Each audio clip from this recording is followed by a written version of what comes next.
RBI மாசம் மாசம் பார்த்தீங்க அப்படின்னா, ஏதாச்சும் ஒரு அப்டேட் அறிவிப்பு, அது மட்டும் இல்லாம ஏதாச்சும் வழிமுறைகள வந்து சொல்லிக்கிட்டே இருப்பாங்க. அந்த வகையில பார்த்தீங்க அப்படின்னா, இந்த தடவ வந்து ஒரு அசத்தலான ஒரு அறிவிப்பு வந்திருக்கு.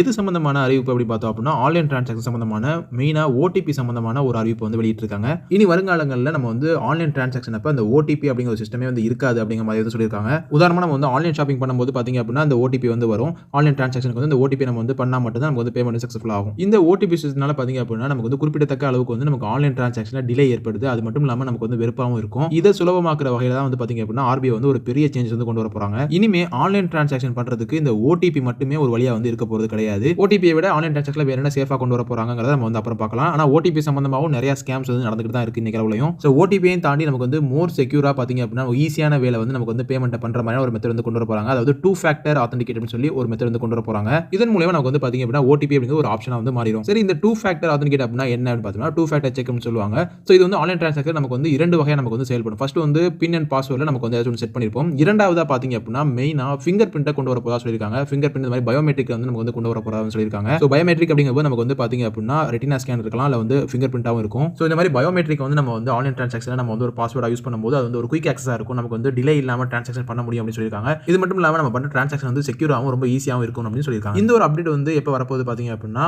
வரக்கூடிய 2026 வருஷம் ஏப்ரல் மாசத்துல இருந்து இம்ப்ளிமெண்ட் பண்ண போறதா வந்து சொல்லிருக்காங்க. இந்த 2 ஃபேக்டர் ஆத்தென்டிகேட் பண்ணி அது மூலமா வந்து பணம் எதுவும் இழக்குறாங்க, கஸ்டமர் இழக்குறாங்க அப்படின்னா அந்த பணத்தை வந்து பேங்கே வந்து ரிட்டர்ன் பண்ற மாதிரியான வசதியும் வந்து பண்ணிருக்காங்களாம். இந்த மாதிரி ஓடிபி சிஸ்டத்தை தூக்கிட்டு ஒரு புது சிஸ்டம் கொண்டு வரும்போது அது எந்த அளவுக்கு சேஃபா இருக்கும், நீங்க என்ன நினைக்கிறீங்க அப்படிங்கறத கமெண்ட் பாக்ஸ் வந்து கமெண்ட் பண்ணுங்க. இந்த மாதிரி தகவல் தெரிஞ்சுக்கலாம், நம்ம சேனல் சப்ஸ்கிரைப் பண்ணுங்க. மீண்டும் ஒரு சூப்பரான தகவலோட சந்திப்போம்.